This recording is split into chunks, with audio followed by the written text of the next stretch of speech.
people are losing jobs due to social media posts about Charlie Kirk. Over 30 people across the country have been fired, put on leave, investigated, or faced calls to resign because of social media posts criticizing Charlie Kirk or expressing schadenfreude about the conservative influencer's assassination earlier this week, according to an analysis by NPR. And more may be to come. Some GOP lawmakers and officials are signaling their readiness to punish people for their speech. Conservative activists are collecting and publicizing social media posts and profiles that they say celebrated his death and are calling for them to lose their jobs. If they have their picture on their profile, even without a name, download the picture and reverse image search it, posted right-wing influencer Joey Manarino. Cross-reference it with their LinkedIn profile and find their place of employment. Call the place of employment. Leave Google reviews. Some Republican elected officials, along with right-wing influencers with large followings, including Laura Loomer and Libs of TikTok, the account run by activist Chaya Raichik, shared screenshots of offending posts and demanded action. NPR has compiled a list from news reports of 33 people who have lost their jobs or are under investigations over their posts as of Friday. Most were public school teachers, with at least 21 educators in school districts across the country fired, put on administrative leave, or placed under investigation by their employers. Firefighters, members of the military, a sports reporter, an employee of the Carolina Panthers, and a city council official in Indiana have faced similar treatment or calls to resign. Among the earliest and most prominent firings was MSNBC analyst Matthew Dowd, a former Republican political consultant to President George W. Bush. As news of a shooting at a Kirk event began to spread, Dowd made comments on live television that soon after attracted widespread backlash from conservatives. In his appearance on MSNBC, Dowd first noted that no details were known at that time, then speculated whether it was a supporter who fired the gun in celebration. Dowd went on to say Kirk was constantly sort of pushing this sort of hate speech aimed at certain groups. And I always go back to hateful thoughts lead to hateful words, which then lead to hateful actions. He continued, "You can't stop with these sort of awful thoughts you have and then saying these awful words and not expect awful actions to take place." And that's the unfortunate environment we are in. After Dowd's comment, the host confirmed that Kirk was shot. Some of Kirk's rhetoric was incendiary. He questioned the intellectual capabilities of women and Black people, said that some gun deaths were worth it to have the Second Amendment, asserted the 1964 Civil Rights Act was a mistake, and cast immigrants and transgender people as threats. Kirk's death was made public later that day, and Dowd's firing was made public that evening. Dowd later apologized and clarified his comments. He wrote in a newsletter Friday that at the time he was speaking, he had not known that Kirk had been the target of the shooting or that he had been shot. The right-wing media mob ginned up, went after me on a plethora of platforms, and MSNBC reacted to that mob, Dowd wrote.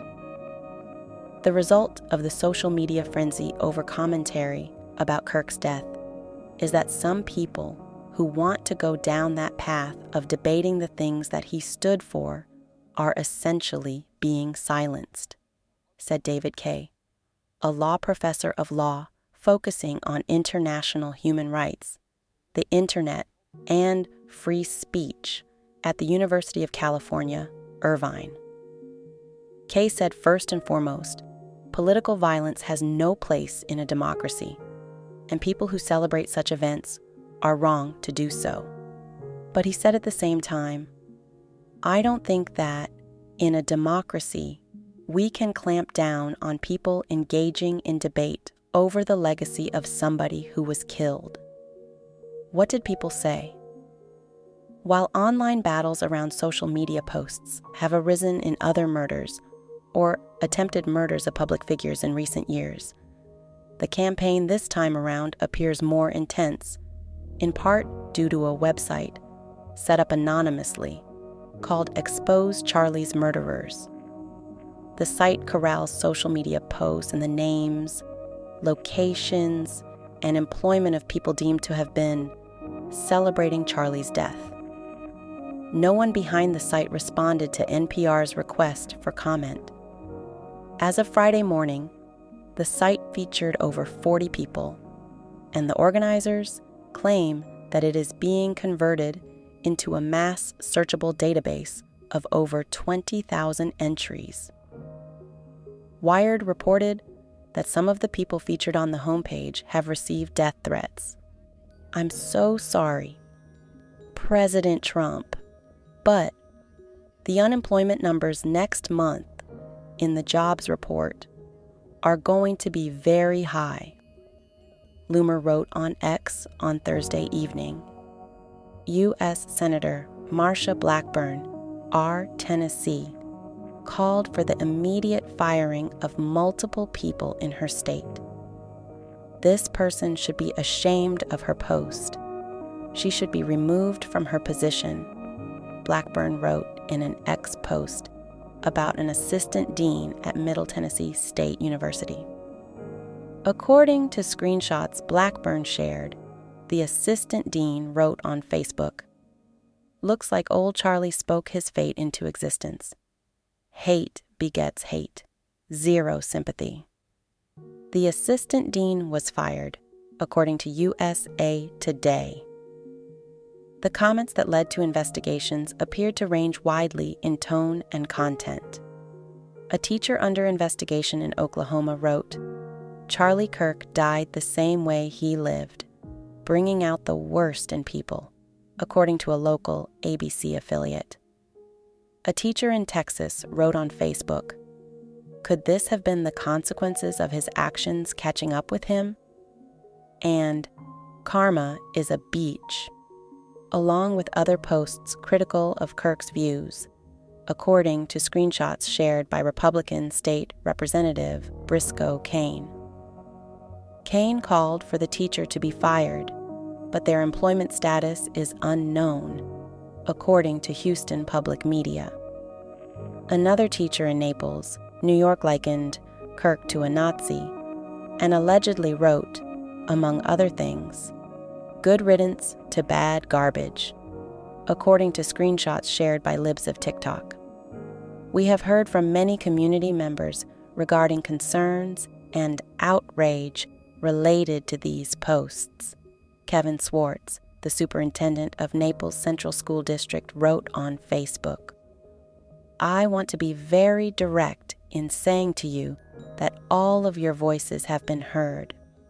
Florida's Education Commissioner, Anastasios Kamoutsas, denounced teachers who posted despicable comments about Kirk's assassination and vowed to investigate them. A now-deleted Instagram comment, allegedly written by a New Orleans firefighter, read, "I think he should be forced to carry that bullet in his body.